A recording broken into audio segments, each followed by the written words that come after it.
ॐ नमः श्रीदेव्याः।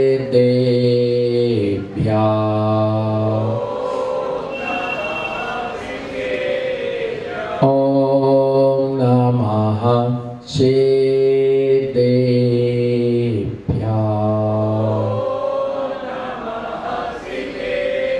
ॐ नमः श्रीदेव्याः।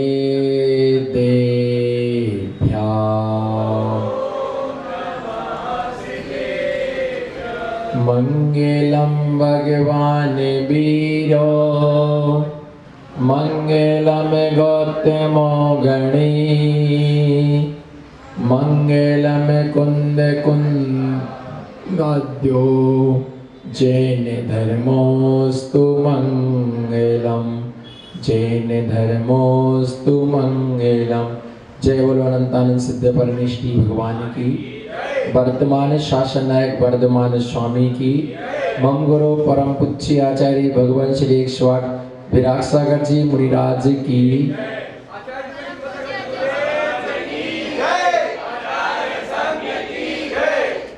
धर्म स्नेही बंधु,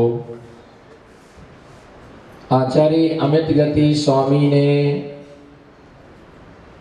सामायिक पाठ के अंतर्गत आचार्य भगवान ने बदला बोधि समाधि परिणाम शुद्धि स्वात्मोपलब्धि शिव सौख्य सिद्धि चिंतामणि चिंतित वस्तुदाने तुम वंदे मानस्य ममस्तु देवी।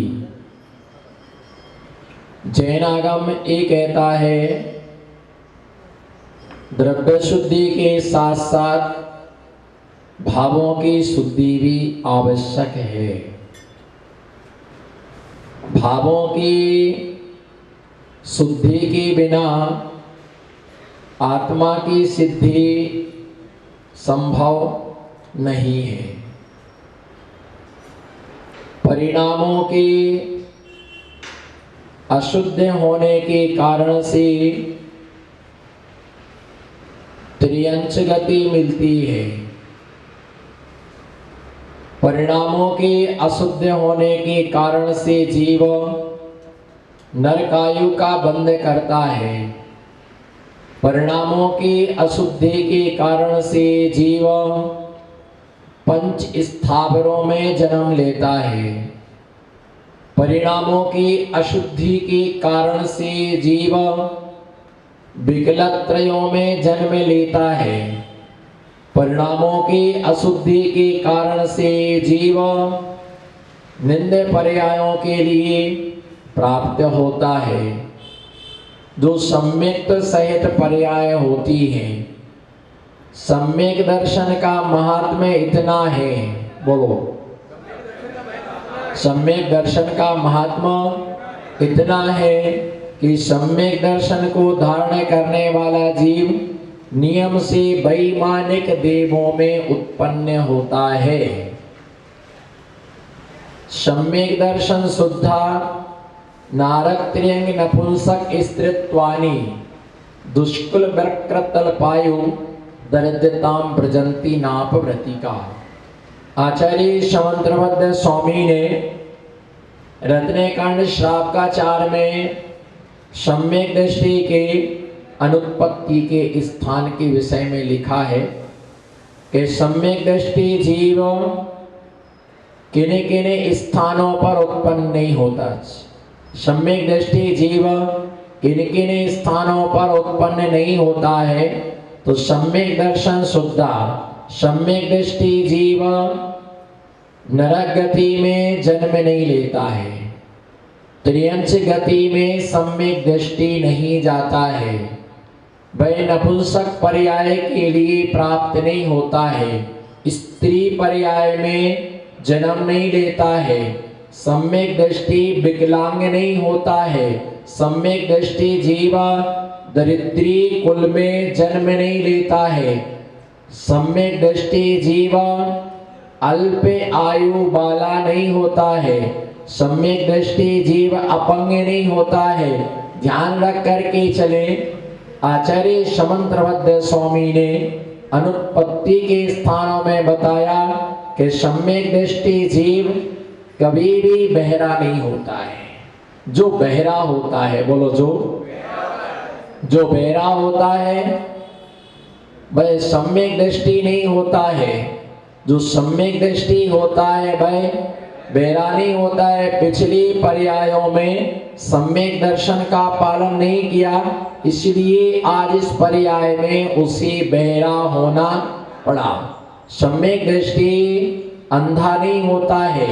सम्यक दृष्टि जीव कभी गूंगा नहीं होता है। सम्यक दृष्टि जीव कुष्ठ आदि पर्यायों से युक्त नहीं होता है। सम्यक दृष्टि को असाध्य रोग नहीं होता है। जिसने पिछले जन्म में सम्यक दर्शन का पालन किया है वो इन निंद पर्यायों के लिए कभी प्राप्त नहीं होता है। वह सम्यक दृष्टि जीव स्वर्ग में जाएगा तो वैमानिक अर्थात देव पर्याय में उत्तम देव पर्याय के लिए प्राप्त होता है।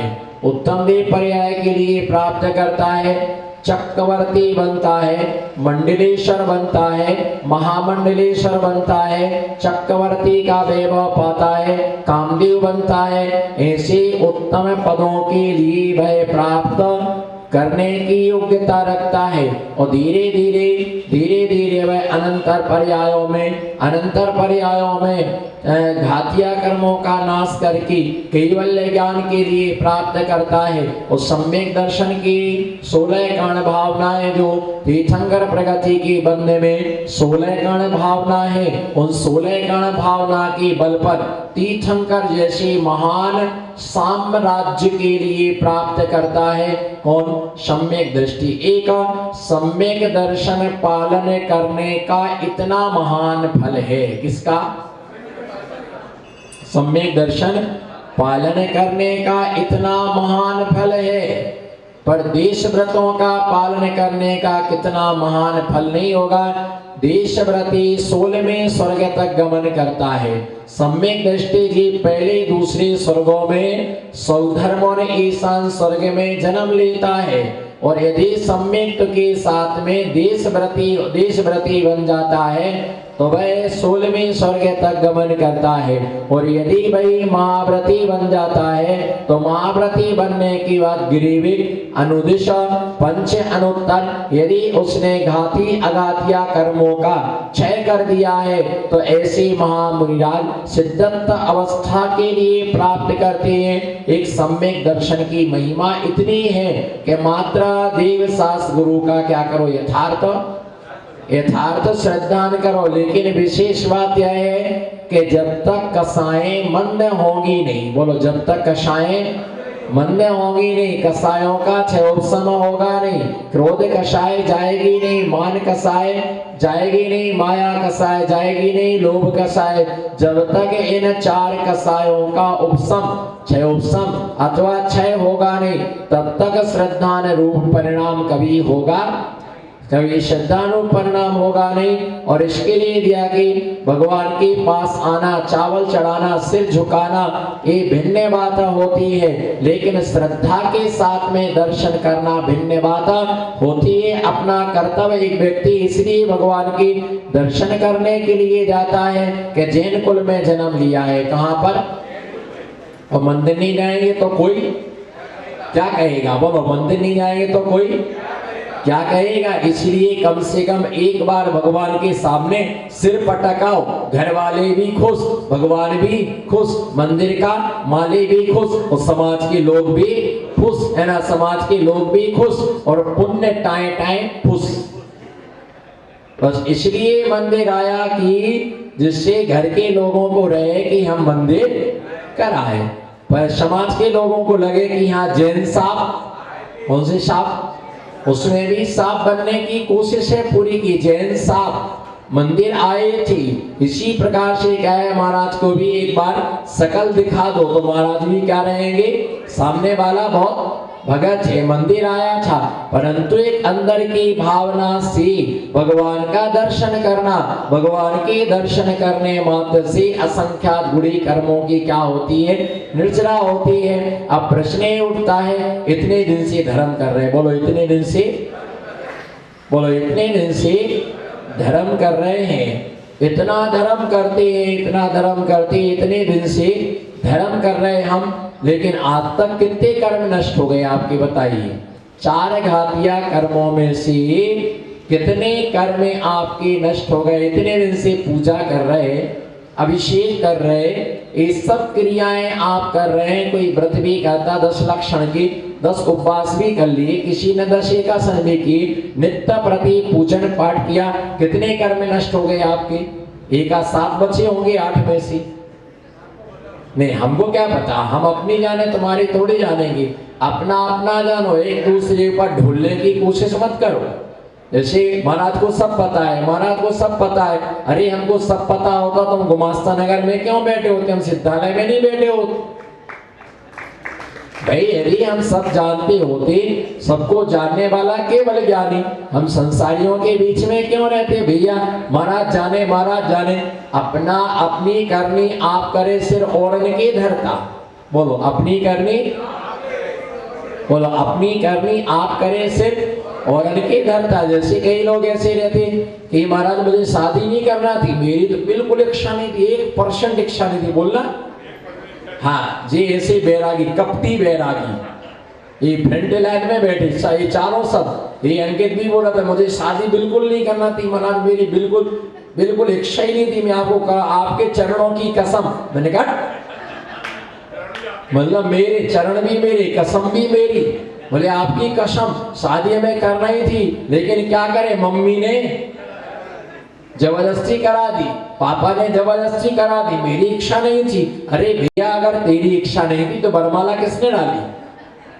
वरमाला पापा ने डाली कि मम्मी ने डाली, है ना। मम्मी ने बाहर के लड्डू बनाए, लोगों ने बाहर के लड्डू खाए, तुम्हारे अंदर से लड्डू फूट रहे थे। बाबा इधर देखो, वो शादी की फोटो मत देखो मोबाइल में, हाँ तो इधर देखो, नमो सिद्धार्थ। भैया मेरी बिल्कुल इच्छा नहीं थी, पर लड्डू तो अंदर से खुद को फूट रहे थे कि मेरी शादी हो रही, मेरी शादी हो रही। सारे गांव में फोन किसने किए, मित्रों को फोन किसने किया कि भैया हमारा ब्याह बढ़ रहा है। तो ये ध्यान रख के चलना, मेरी तो बहुत इच्छा थी दीक्षा लेने की। अरे दीक्षा लेने की तो इच्छा मेरी थी, है ना। कितने रोड़े आए, पर सबको मैं दूर करता गया और मैंने दीक्षा, मुझे भी तो मम्मी पापा ने रोका होगा, मुझे भी परिवार वालों ने रोका होगा, सबके लिए रोकते हैं, पर रोकने वाला रुकता नहीं है। बस एक कपटी बैरागी है और ये भी बोलता है, अभी भी कपट नहीं गया है। महाराज जी जब मौका मिलेगा दीक्षा तो लेना है, मौका जब मिलेगा तब दीक्षा लेना है, अवसर जब मिलेगा। बस अभी निपट जाए बच्चे, बोलना भी, रात को तो बहुत बोलते हो, बच्चे क्या हो जाएं, बड़े हो जाएं और अपने बस पढ़ लिख जाए, अपने ठाई टिक्के लग जाए और पत्नी के नाम पर 50 लाख रुपए इकट्ठा कर दो, तो जेब में 50 रुपए नहीं है, और उसके नाम पर 50 लाख कर दो, फिर आपके चरणों में आकर के हमको दीक्षा। अरे भैया दीक्षा जब लो तब लो, पहले शिक्षा तो ले लो। शिक्षा के बिना दीक्षा अधूरी है। बोलो शिक्षा के बिना दीक्षा अधूरी है, इसलिए पहले शिक्षा ले लो, है ना, बाद में दीक्षा लेना। मुझे तो दीक्षा है, उपवास बहुत करना, मेरी बहुत इच्छा थी उपवास करने की 14 की, लेकिन क्या है, मम्मी ने कचौरी परोस दी। परोसना किसका काम है, बोलो परोसना किसका काम है। फिर अंदर किसने किया, उठाया किसने, चबाया किसने, निगला किसने, स्वाद किसको आया, गाल किसके फूले। भाई ध्यान रख करके चलो, किसी पर अपनी करनी आप करे, सिर औरन के धरता। करनी स्वयं करता है और दोष दूसरे को देता है। हम पीना नहीं चाहते, हम खाना नहीं चाहते, हम संसार में रहना नहीं चाहते, संसार को भोगना नहीं चाहते, नहीं भोगना चाहते तो छोड़ो, पर छूटता नहीं है। इसका नाम है कपटी बैरागी। जिसे लेना होता है, महावीर स्वामी के जीवन का चित्र मिलता है कि महावीर स्वामी की शादियों की तैयारियां की जा रही थी। इसकी महावीर पुराण में बहुत अच्छा जिक्र आया है। महावीर स्वामी के विवाह की तैयारियां की जा रही थी, तोरण बंधवाए जा रहे थे, बंधनवारे बंधवाए जा रहे थे। महावीर स्वामी निकलते हैं और माँ से पूछते हैं कि माँ ये सब क्या हो रहा है। बेटा ये आपकी शादी की तैयारी हो रही है। माँ तैयारी मत करो, मैंने अपनी शादी करने का निश्चित कर लिया है। अरे बेटा किस छोरी के साथ में? उस समय लव मैरिज नहीं होता था, लेकिन मैंने तो तय कर लिया कि मैं शादी करूंगा। लेकिन तुम देखो मत कन्या, ये मंडप मत बनाओ, ये तुम वरमाला मत लाओ, है ना। मैंने शादी करने का तय कर लिया है, मैंने अपनी पसंद की कन्या ढूंढ ली है। अरे बेटा बताओ तो माँ शक में आ जाती, संदेह में आ जाती कि छोरा क्या कर रहा है, समझ नहीं पड़ रहा। बेटा ऐसा नहीं करती, बेटा ऐसा नहीं कर रहा, हम लोग जिसके साथ विवाह करेंगे उसके साथ। नहीं नहीं माँ, मुझे नहीं सुनना, मैंने तो अपनी शादी का तय कर लिया है। अब माँ उसकी, है ना, पकड़ती हाथ, बेटा बताओ तो छोरी कौन सी है? मम्मी नहीं बताऊंगा, पर शादी तो मैंने। बड़ा रोचक प्रसंग है महावीर चरित्र का, है ना। बेटा बताओ ना कौन सी छोरी है? इस कुंडलपुर की है कि बनारस की है कि काशी देश की है ना, कि मगध देश की है, कहाँ की है? माँ ये तो नहीं बताऊंगा, है ना। माँ शक में पड़ जाती कि क्या करना। फिर बहुत प्रतीक्षा के बाद बोलता है कि माँ मुक्ति वधू से विवाह करूंगा मैं। किससे? मुक्ति वधू से विवाह करूंगा। जो करता है वधू के साथ रमण, वो करता है संसार में भ्रमण। माँ हंसने लगती, बोले बेटा पहले इधर तो शादी कर लो, अभी संसार, है ना, देखो संसार क्या होता है। बोले माँ मुझे नहीं देखना संसार। और आखिर में 30 साल की उम्र में महावीर स्वामी संसार से क्या हो गए? 30 साल की उम्र में संसार से विरक्त होकर के जैनेश्वरी दीक्षा के लिए लेने के लिए तैयार हुए।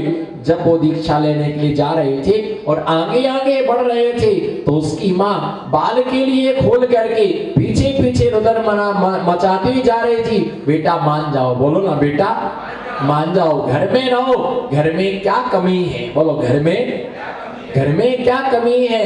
तो आकाश से आवाज आती है, आकाश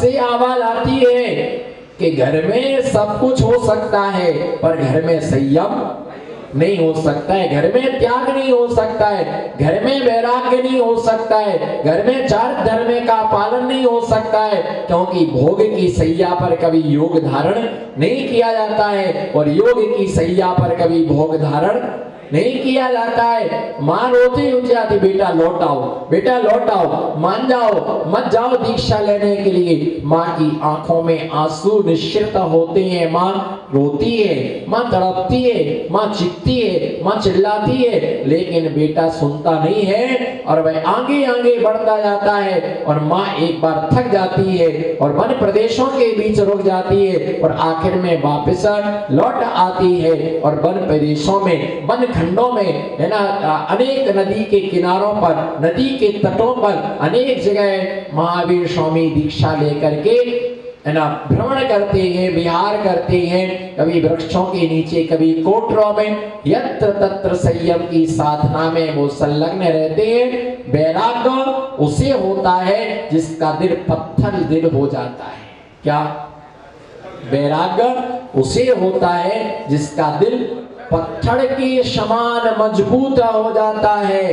उसे ही बैरागी को कभी किसी के आंसू नहीं दिखते। बोलो बैरागी को कभी किसी के आंसू नहीं दिखते हैं। बैरागी के लिए कोई मां नजर नहीं आती है। बोलो बैरागी लिए कोई मां नजर नहीं आती है। बैरागी के लिए किसी पुरुष में पिता नजर नहीं आता है। बैरागी के लिए किसी स्त्री में बहन दृष्टि गोचर नहीं होती है। बैरागी के लिए किसी पुरुष में चाचा नहीं दिखाई देता है। बैरागी लिए किसी पुरुष में भाई नजर नहीं आता है। बैरागी को प्रत्येक आत्मा में परमात्मा नजर आता है। विचार करता है, भैया बड़े बड़े लोगों का मोह नहीं जाता है। बोलो बड़े बड़े लोगों का मोह नहीं जाता है, उनकी माया नहीं जाती है। और जबकि बैरागी व्यक्ति को किसी भी स्त्री में मातृत्व भाव से नजर नहीं आता है। बस स्त्रियां हैं, संसार के लोग हैं, जितने जितने गहरे होते हैं संबंध, बोलो जितने जितने गहरे होते हैं संबंध, उतने उतने गहरे होते हैं कर्म के बंध। जितने जितने गहरे होते हैं संबंध, उतने उतने गहरे होते हैं कर्म के बंध। और जब छूटते हैं संबंध तभी छूटते हैं बंध। बिना संबंध के बंध कभी छूटते नहीं है। ऐसा आचार्य महाराज ने बताया कि सम्यक दर्शन की महिमा क्या है, अचिंत्य है। कल हमने देखा था स्वात्मोपलब्धि शिव सौख्य सिद्धि। क्या देखा था? स्वात्मोपलब्धि शिव सौख्य सिद्धि। और आज पुनः तृतीय इस काव्य के तृतीय चरण में, इस काव्य के तृतीय चरण में चिंतामणि चिंतित वस्तुदाने, चिंतामणि चिंतित वस्तुदाने तुम वंद्य मानस ममस्तु देवी। हे सरस्वती देवी, मनोवांछित वस्तु को देने में समर्थ चिंतामणि रत्न। कौन सा रत्न?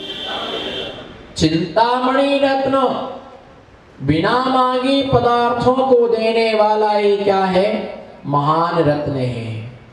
और जहां मन वांछित फल की प्राप्ति होती है, हम आपकी वंदना करते हैं, हम आपकी वंदना करते सरस्वती देवी की। आपके प्रसाद से ही मन वांछित फल क्या होता है? प्राप्त होता है। किसकी कृपा से?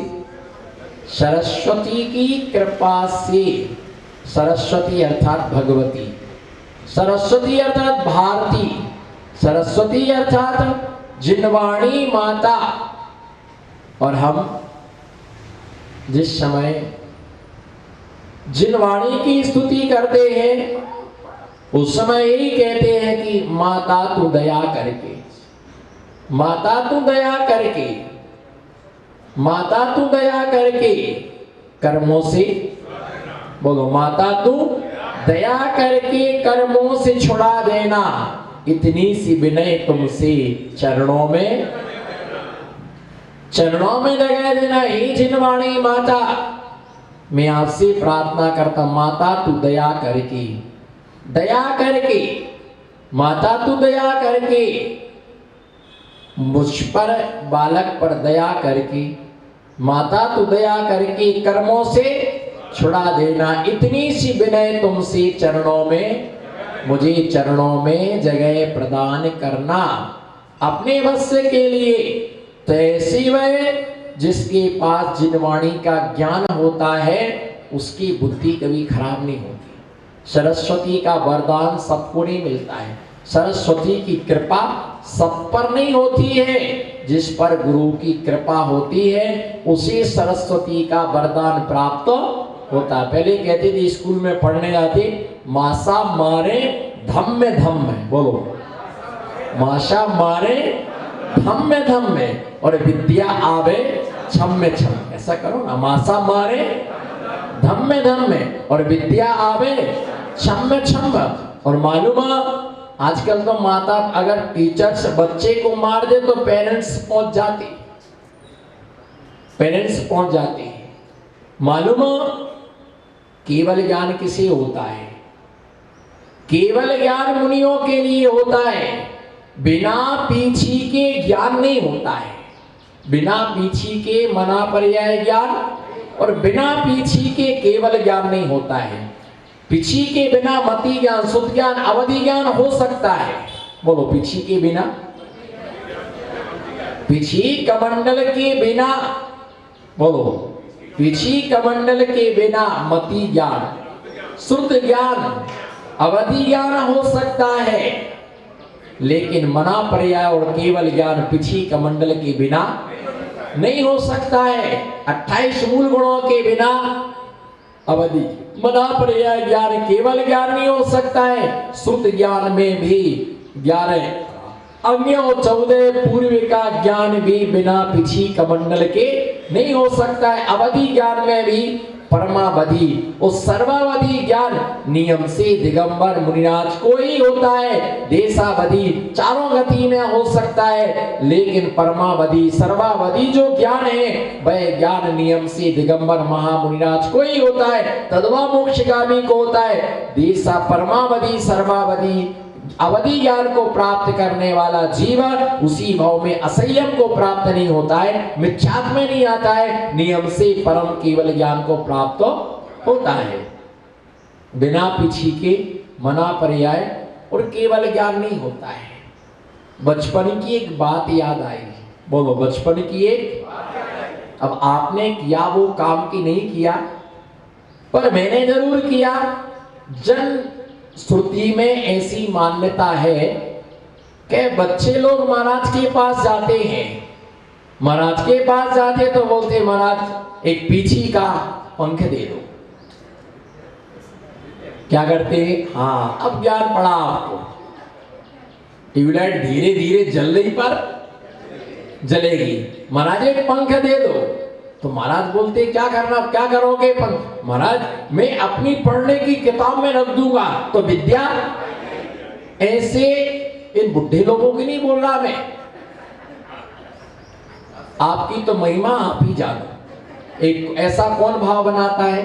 तो छोटे बच्चे रहते हैं 8 साल के, 9 साल के, 10 साल के, मम्मी महाराज जी के पास लेके चलो, महाराज जी से पंख लेके आऊंगा, महाराज से मांगूंगा और वो किताब में रख दूंगा तो मुझे बहुत सारी विद्या आ जाएगी, हम बिना पढ़े ही पास हो जाएंगे। तो मैंने भी 2-4 महाराजों से ऐसे ही किया कि महाराज एक पंख दे दो, रख लेंगे, विद्या आ जाएगी। पर वो समझ में नहीं पड़ता है कि विद्या आती कैसे। जब मैंने पीछी कमंडल नाम की पुस्तक लिखी, पीछी कमंडल नाम का मैंने ग्रंथ लिखा, जब वो लिखते लिखते ऐसी चिंतन धारा बनी कि अब मना पर्याय ज्ञान और केवल ज्ञान बिना पीछी के नहीं मिलता है, बिना पंखों के नहीं मिलता है, संयम धारण करना पड़ेगा। और ये तभी मुझे याद आई कि बचपन में महाराज से पंख मांगते थे, एक पंख दे दीजिए महाराज, इसको किताब में रखने से क्या हो जाएगी, विद्या की प्राप्ति हो जाएगी। अब समझ में आया कि बिना पीछी के केवल ज्ञान और मना पर्याय ज्ञान परमावधि सर्वावधि ज्ञान नहीं होता है, पीछी तो होना ही होना। जब एक पंख से बच्चे को विद्या आ सकती है तो पूरी पीछी लेने से मुनि को विद्या नहीं आ सकती है। अगर कोई बच्चा पंख मांगे तो आनंदानुभूति होती, महाराज एक पंख दे दो ना, महाराज जी एक पंख दे दो। नहीं बेटा पंख नहीं देते हैं, एक पंख दे दो महाराज, है ना, पड़ा होगा कहीं गिर गया होगा तो उसको दे देते हैं। तो वो क्या होने लगता है, नाचने लगता है, प्रसन्न होता है, मम्मी महाराज ने पंख दिया। इतने से पंख को भी, पुराने पंख को भी क्या करता है, संभाल के रखता है। और बड़े लोग क्या करना है, अलग करो इसके लिए। बड़े लोगों को समझ में आ जाए कि पंख से धन मिलता है तो सारे लोग आ जाएंगे, एक एक पंख दे दो, तिजोरी में रख देंगे। वो बच्चा पंख मांगता है और पंख जब वो ले लेता है, मिल जाता है, तो उसके लिए इतनी खुशी होती है कि हमें विद्या, ऐसा लोगों का श्रद्धान है कि एक पंख मिलने से विद्या क्या हो जाती है, विद्या आ जाती है हमारे लिए। महाराज पीछे से आशीर्वाद दे दीजिएगा, दिमाग अच्छा चलेगा। सरस्वती का वरदान मिलने पर निश्चित मान करके चलो, उसकी मति कभी क्या नहीं होती है, खराब नहीं होती। सरस्वती के भंडार की अजब निराली बात, ज्यों ज्यों खर्चे त्यों त्यों बढ़े, ज्यों ज्यों खर्चे त्यों त्यों बढ़े। सरस्वती के भंडार की अजब निराली बात, ज्यों ज्यों खर्चे त्यों त्यों बढ़े। जितना जितना तुम सरस्वती का दान दोगे, वरदान दोगे, लोगों को ज्ञान दोगे, सरस्वती उतनी बढ़ती चली जाएगी। सरस्वती कभी कम नहीं होती, ज्ञान कभी कम नहीं होता। ज्ञान हमेशा दूसरों को देने से क्या होता है, बढ़ता है। और ऐसे भावना रखना, हे जिनेंद्र देव मुझे पूर्ण ज्ञान की प्राप्ति हो। बोलो हे जिनेंद्र देव मुझे पूर्ण ज्ञान की प्राप्ति हो। मुझे तो हंसी आप लोगों पर आती है, बच्चा रो रहा हो और वो कह रहा हो कि माँ मुझे लड्डू दो, माँ मुझे, बोलो सेठी जी, माँ मुझे लड्डू दो। वो जानता है कि लड्डू गोल होता है, इतना बड़ा होता है, तो बोलता है, माँ होशियार होती कि फिर रोएगा तो क्या करो, तो माँ उसे आधा लड्डू देती है। तो कहते तो नहीं चाहिए मुझे, आधा नहीं चाहिए मुझे, तो क्या चाहिए, मुझे तो पूरा लड्डू चाहिए, आधा नहीं चाहिए। फिर माँ बोलती अभी ले लो, आधा शाम को देंगे। नहीं, हमको तो पूरा चाहिए। फिर वो पैर पसारता है, हाथ पसारता है, रोता है हमें नहीं चाहिए, फेंक देता है, एक तरफ रख देता है, बहुत जोर जोर से रोता है मुझे नहीं चाहिए, मुझे तो पूरा लड्डू चाहिए, मुझे पूरा लड्डू चाहिए। और आखिर में वो पूरा लड्डू लेकर के ही तो माँ कुशल होती है, आधे लड्डू को अंदर जाकर के उसको पूरा गोल करके, लो बेटा हमको मत सिखाओ, तुमने आधा को पूरा किया है, ऐसा मत करो, वो आधा और लाओ, वो साइज बड़ी करके इतना सा नहीं चाहिए, इतना थोड़े होता, उसी को तुमने ऐसा कर दिया, मुझे नहीं चाहिए पूरा, वो फेंक देता है। आखिर में पूरा लड्डू मिल जाता है तो क्या हो जाता है, खुश हो जाता है। पर तो बच्चा ये समझ गया कि आधा लड्डू है, पर तुम्हारी 50 साल 70 साल 75 साल की उम्र हो गई, पर तुम ये नहीं समझ पाए कि हमको आधा ज्ञान प्राप्त हुआ है। नहीं भैया, मुझे तो पूरा केवल ज्ञान क्या करना है, केवल ज्ञान प्राप्त करना। आधे अधूरे ज्ञान वाले हमेशा भटकते रहते हैं। बोलो, आधे अधूरे ज्ञान वाले हमेशा भटकते रहते हैं। और ज्यादा अध्यात्म भी दुखदाई है। बोलो, ज्यादा अध्यात्म भी। अच्छा, बोलो महाराज समझाओ, हाथ जोड़ो, बोलो महाराज समझाओ कैसे दुखदाई है। अरे हाथ पर हाथ रख के बैठ जाओ, महामंत्री जी हाथ पर हाथ रख के बैठ जाओ। आत्मा अजर है, थोड़ा हिलो तो, मुझे सब दिख रहा है कौन कौन क्या कर रहा है, आंखें बंद है पर मन बंद नहीं है। आत्मा अजर है, आत्मा अमर है, आत्मा ज्ञायक है, आत्मा शुद्ध है। आत्मा अजर अमर है तो पंखा क्यों चलाया है? आत्मा अजर है अमर है तो पंखा क्यों चलाया? भैया ध्यान रख करके चलना, आत्मा अजर है अमर है, पर अभी तो घर गृहस्थी में फंसी है। आत्मा घर गृहस्थी में फंसी है। जिसकी आत्मा फंसी है उसके चेहरे पर ना हंसी है, उसकी जिंदगी में कसा। आत्मा फंसी है इसलिए चेहरे पर नहीं है हंसी, कहां हंसी है? भैया ज्यादा गहरा अध्यात्म भी दुखदाई होता है। गुरु के बिना जो पढ़ते हैं वो भटकते ही भटकते हैं। गुरु के बिना जो भटकते हैं वो अर्थ का अनर्थ करके बैठ जाते हैं। पूजा क्या करना, पाठ क्या करना, अभिषेक क्या करना, हम तो खुद भगवान आत्मा है, अब भगवान हमको चावल चढ़ाएं कि तो हम भगवान को चावल चढ़ाएं। एक पंडित जी थे, तुमने पढ़ लिया आत्मा अजर अमर है, तो मालूम क्या हुआ वैद्य साहब जी, उन्होंने नहाना ही बंद कर दिया। क्या कर दिया? नहाने बंद कर दिया। आत्मा त्रिकाली शुद्ध है।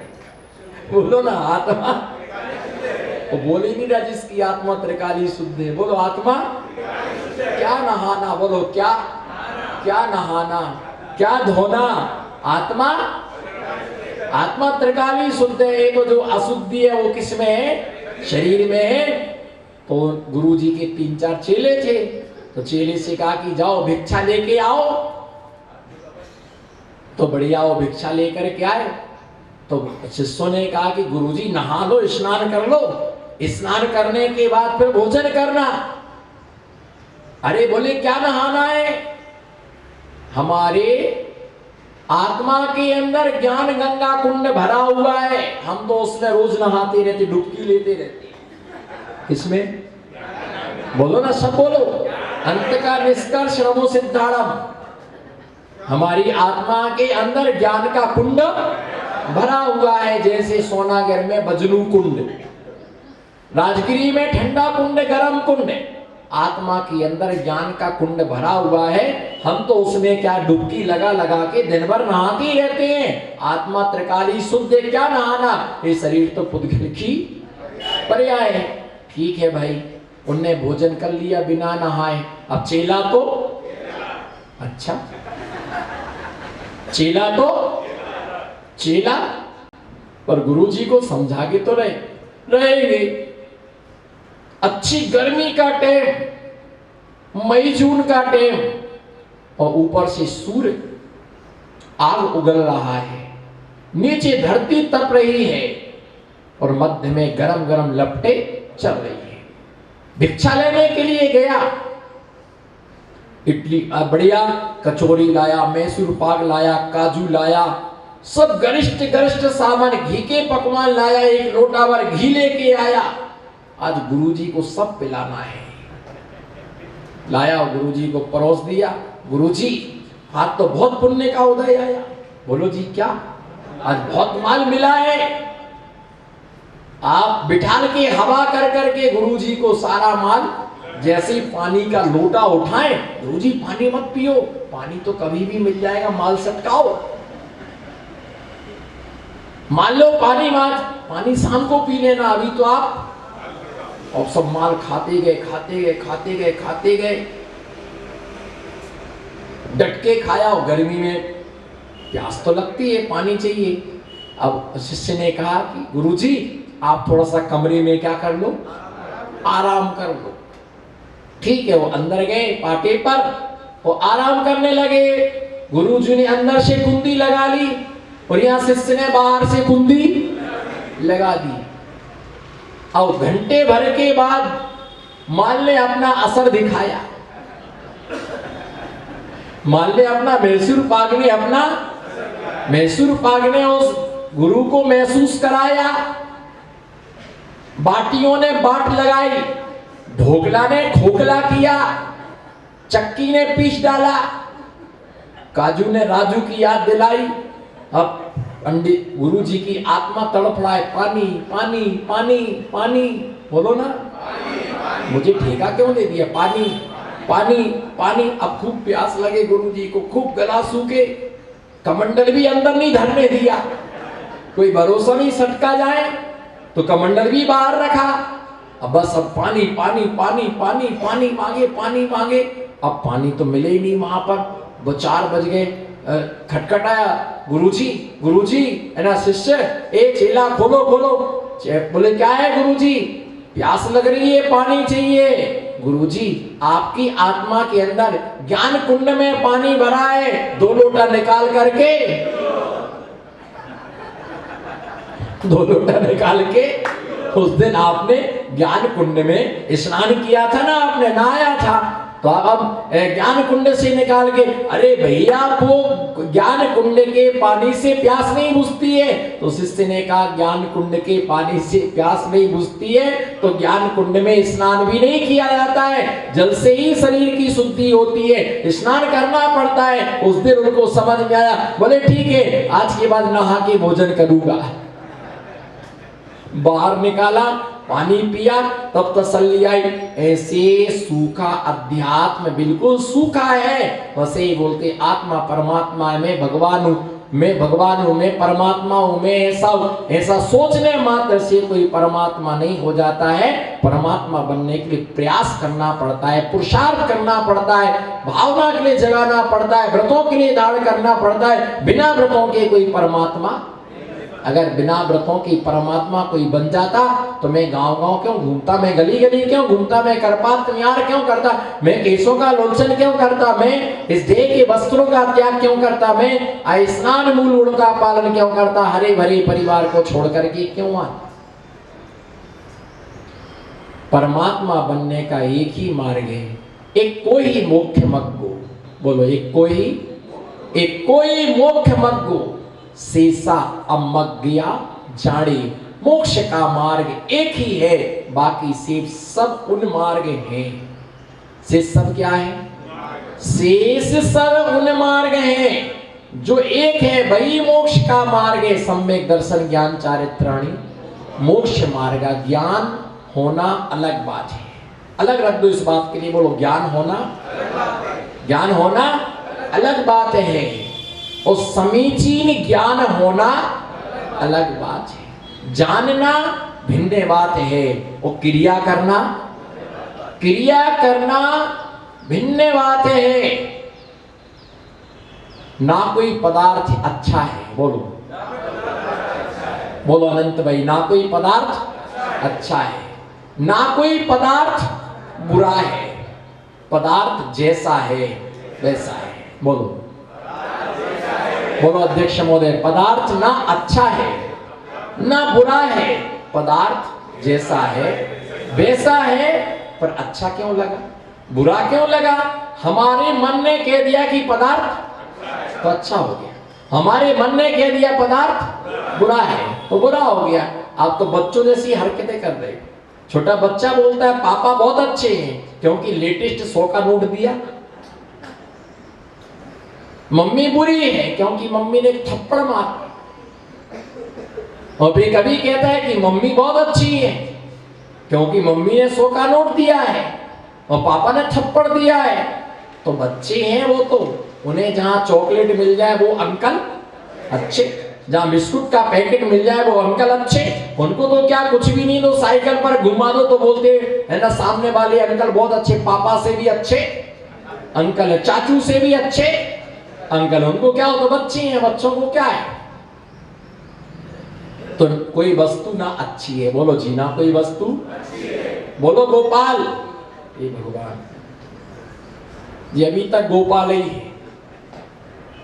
बोलो ना कोई वस्तु अच्छी है ना कोई वस्तु बुरी है, वस्तु जैसी है वैसी है, अवस्था बदलने पर वस्तु अच्छी और बुरी हो जाती। जैसे सिंदूर की डिब्बी, क्या देखो अब सिंदूर की डिब्बी है, विधवा उसे देखना नहीं चाहती, बोलो विधवा उसे मेरी नजरों के सामने से हटा दीजिए। उसको सिंदूर की डिब्बी से द्वेष हो रहा है क्योंकि उसके काम की वस्तु नहीं है। विधवा उसे देखना नहीं चाहती है और सौभाग्यवती स्त्री उसे छोड़ना, क्योंकि वह उसके कार्य सिद्ध करने सौभाग्य बढ़ाने वाली वस्तु है।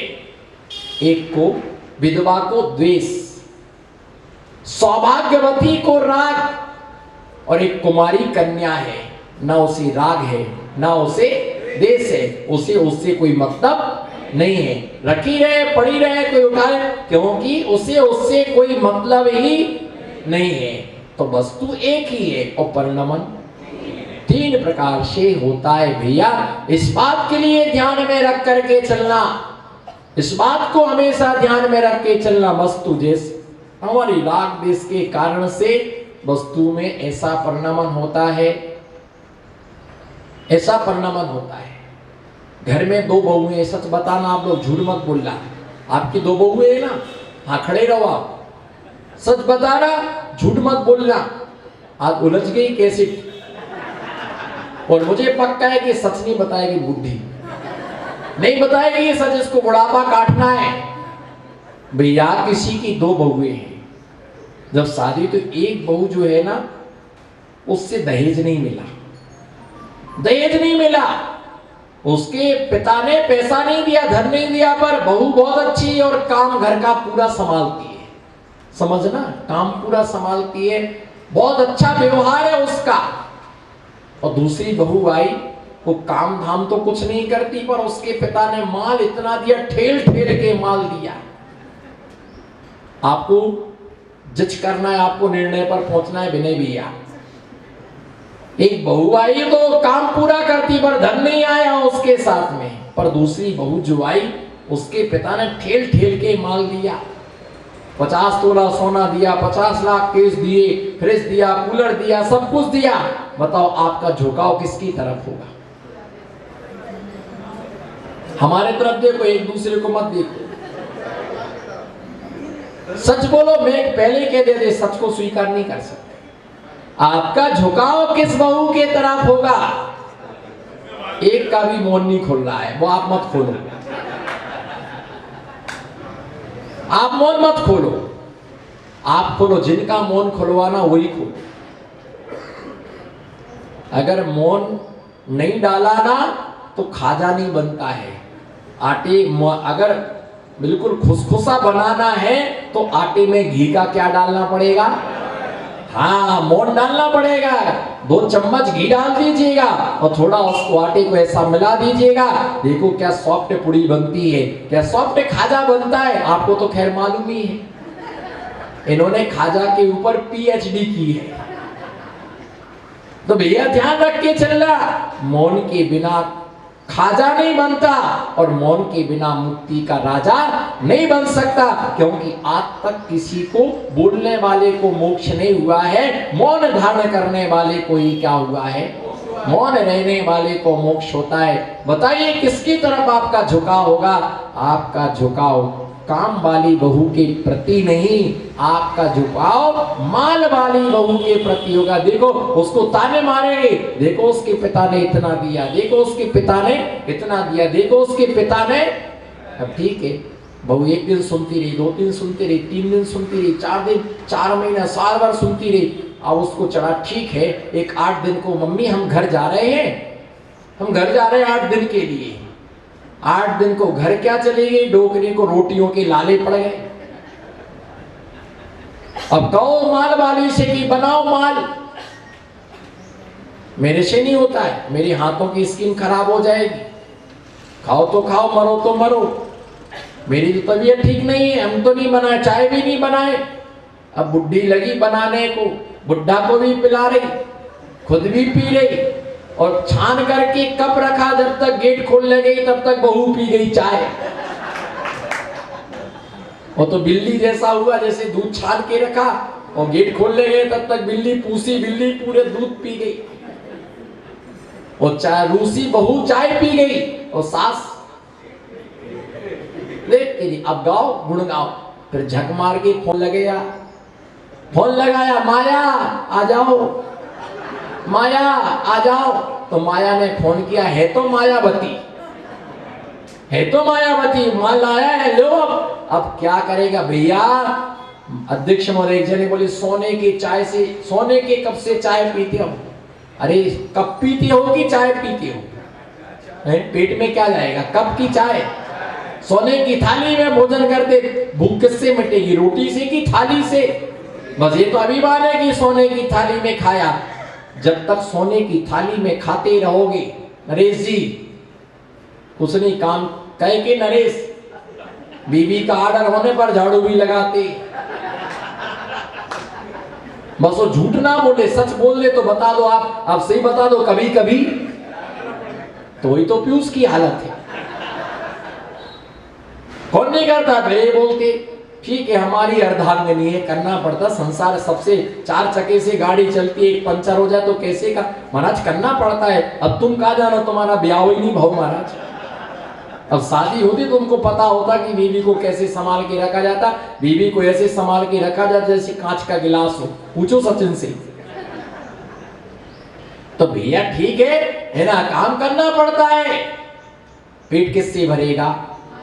चांदी के गिलास से पानी पियो, कांच के गिलास से पानी पियो, करपात्र से पानी पियो, पर प्यास तो पानी से बुझेगी, गिलास से नहीं बुझती है। जब तक चांदी, सोने और मिट्टी के बर्तनों में, जब तक तुम डिस्पोजल में जब तक भोजन करते रहोगे, निर्माण की प्राप्ति नहीं होगी। निर्माण की प्राप्ति तो करपात्र में ही भोजन करने से होती है।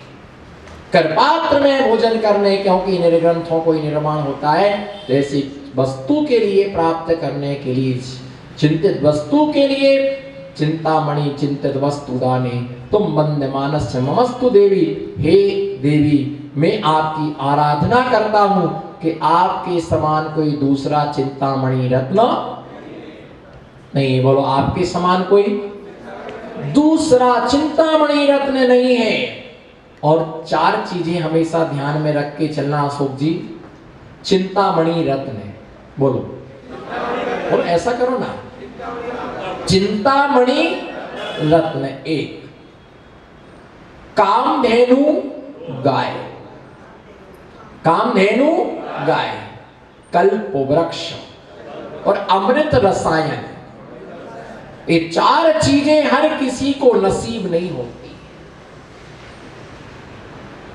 चिंतामणि रत्न समस्त चिंताओं को हरने वाला होता है। क्या? चिंतामणि रत्न समस्त प्रकार की चिंताओं को हरने वाला होता है। चिंतामणि रत्न जिसके पास है, उसे किसी भी प्रकार की चिंता करने की आवश्यकता नहीं है। रत्न तो आपके पास है, पर वो सारे रत्न चिंता उत्पन्न करने वाले हैं। आपके पास जो रत्न है वो आपके चिंता उत्पन्न करने वाले सारे रत्न हैं, चिंता से मुक्त करने वाले। जितने जितनी सामग्री आपके पास में गुमस्त नगर की चैतन्य आत्मा हो, जितनी जितनी वस्तुएं आपके पास में हैं, वो सब आपको चिंता उत्पन्न करने वाली है। बैंक में पैसा जमा है तो भी चिंता है, क्योंकि बहुत सारे लोगों ने सहारा कंपनी का सहारा लिया।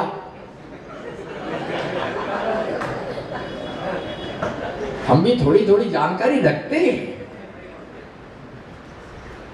हम भी थोड़ी थोड़ी जानकारी रखते हैं।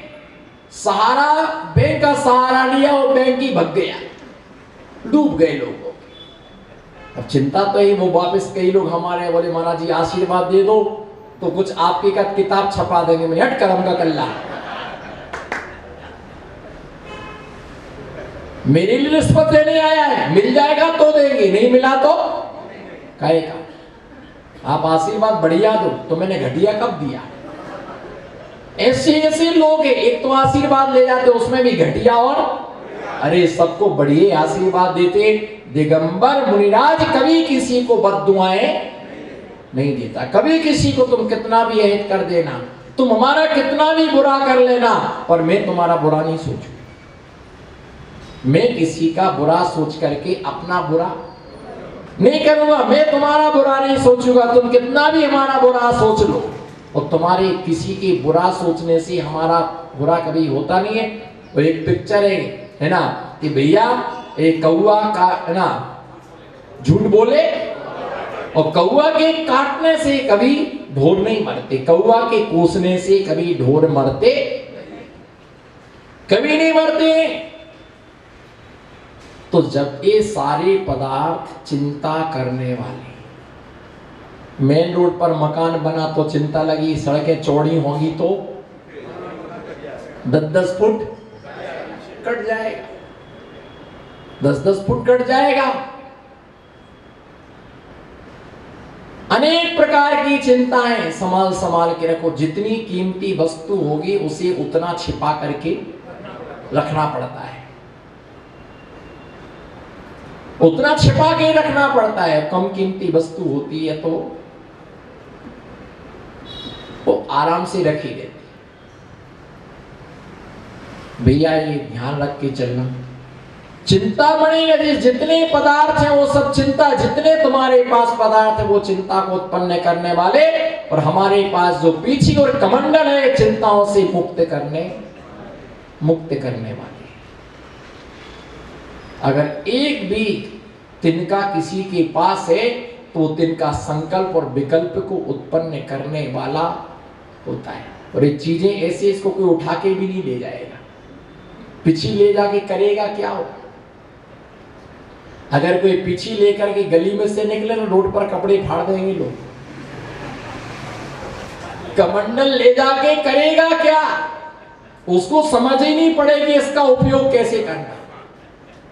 और कोई ले भी जाएगा तो उसमें चाय भर के ले जाएगा, थर्मस।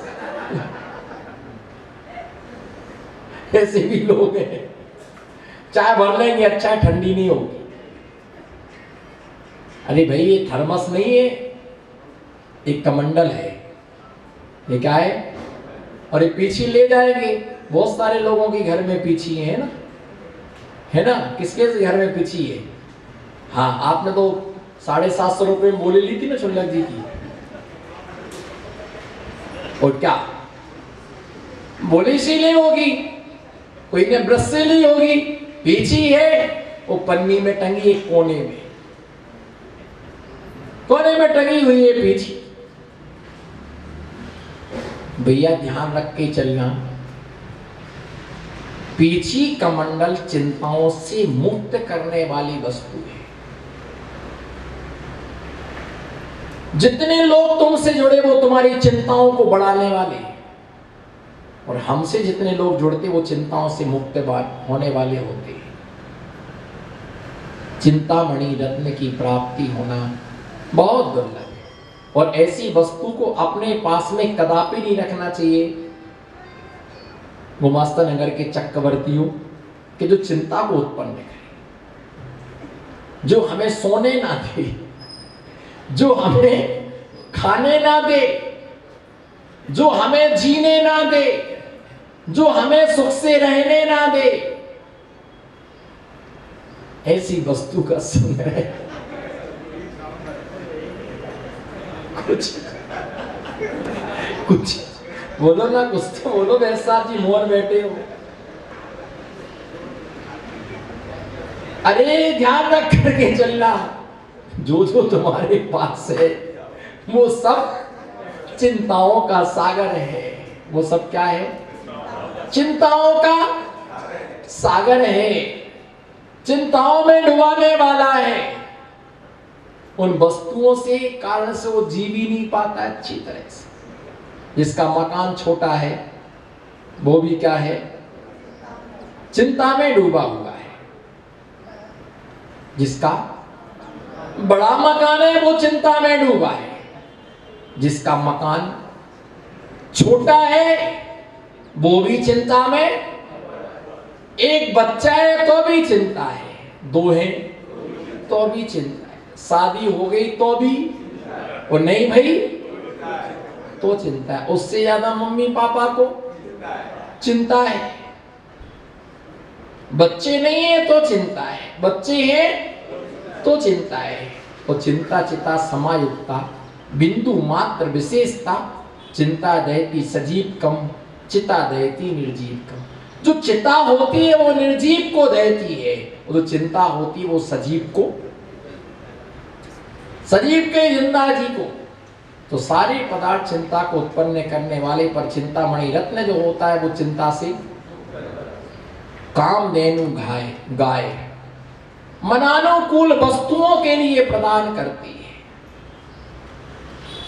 कामधेनु गाय दूध आदि प्रदान करती। कल्प वृक्ष का तो कहना ही, कल्प वृक्ष का तो कहना ही क्या है। कल्प वृक्ष मन चाही 10 प्रकार की वस्तुएं प्रदान करता है। कितने प्रकार की? मन चाही 10 प्रकार की वस्तुएं प्रदान करता है, जो आपके लिए आवश्यक है। वस्त्र देता है, आभूषण देता है, भोजन देता है, बोलो, वस्त्र देता है, आभूषण देता है। और जैसे ही दौड़ के पहुंचा तो सीधा बोले मूसर मत मारना, मूसर मत मारना, मैंने कुछ नहीं खाया तुम्हारा, मैंने कुछ नहीं खाया। और वो बोला, बोले मूसर ले लो, बोले हमें नहीं चाहिए, बोले ले तो लो, बोले हमें नहीं चाहिए। फिर बाद में पूछा मामला क्या है, तो सारा राज खोला। बोले पत्नी बोले थी, बोले आदमी पागल है, पहले भोजन कराता बाद में मूसर मारता है। घर में जाके सारा राज खुला। ऐसी स्थिति हो जाती कई बार कि एक की इच्छा है और एक की इच्छा। भैया दान सबकी इच्छा से होता है, दान धर्म सबकी प्रसन्नता से होता है, मन बनने से होता है। भैया प्लीज ऐसा मत करना कि पहले आहार कराओ बाद में, तो भैया मत करना ऐसा गड़बड़ शड़बड़। आहार ही देना, मूसर मत देना। भैया जिंदगी में ध्यान रख के चलो कि कल्प वृक्ष चिंतामणि रत्न कामधेनु गाय अमृत रसायन की, वो रसायन जिस चीज पर डाल दो वो सोना बन जाता है। वो रसायन क्या बन जाती? सोना बन जाती। इसी प्रकार से चिंतामणि चिंतित वस्तु दाने तुम वंद्य मानस ममस्तु देवी। जिनेंद्र भगवान की वाणी की आराधना करने से वो भव्य जीव निश्चित ही वह अमूल्य सोना बन जाता है, मोक्ष जाने के योग्य हो जाता है, निर्वाण के लिए प्राप्त कर लेता है। तीनों लोकों के जीवों के द्वारा वो वंदनीय हो जाता है, पूजा के योग्य हो जाता है, अभिषेक के योग्य हो जाता है, गुणवान बन जाता है। इसलिए सरस्वती की आराधना कभी भी नहीं छोड़ना चाहिए। सरस्वती की आराधना का फल ये है, आत्मा के परिणामों में, आत्मा के परिणामों में निर्मलता, आत्मा के परिणामों में विशुद्धि, कसायों का अभाव। बोलो कसायों का। मैं आप लोगों को जब से देख रहा हूं मतलब मैं बहुत अच्छे से आपको देख रहा हूँ और मुझे बहुत खुशी हो रही। आप जैसे सीधे लोग मुझे कहीं नहीं मिले।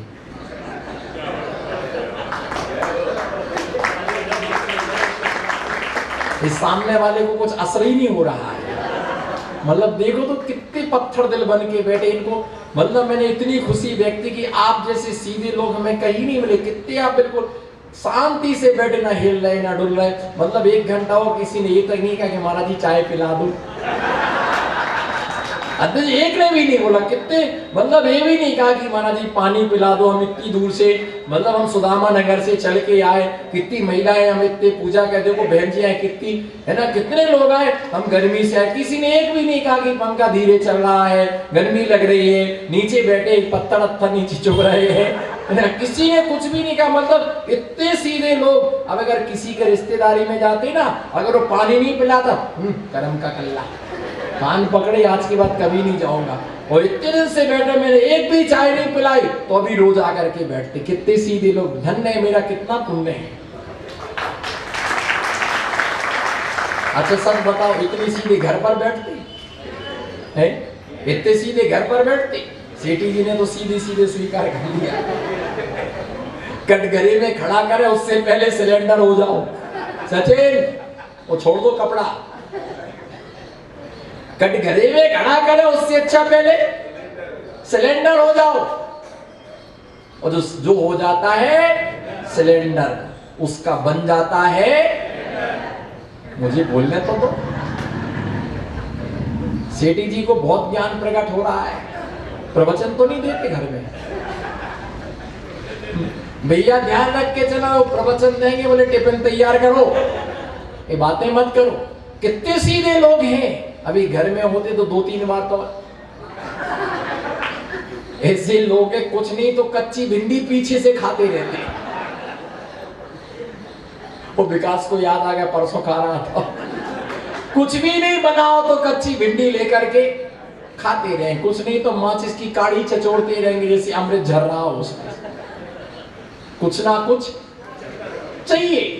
मेरे पास इतनी देर से बैठे, वास्तव में आप लोग बहुत बहुत प्रशंसा की योग्य हो। जितनी आपकी प्रशंसा की जाए। इतने सीधे लोग और इतने अच्छे से बैठे, 1 घंटे से कुछ नहीं मांगा, इससे बड़ा पुण्य और क्या होगा। सरस्वती की आराधना करने से जीव महान पुण्य के लिए प्राप्त होता है। इसी प्रकार से आज इस चरण से मैं विश्रांति देता हूँ। ओम नमः। सबको क्षमा, सबसे समा। और शांतिनाथ भगवान की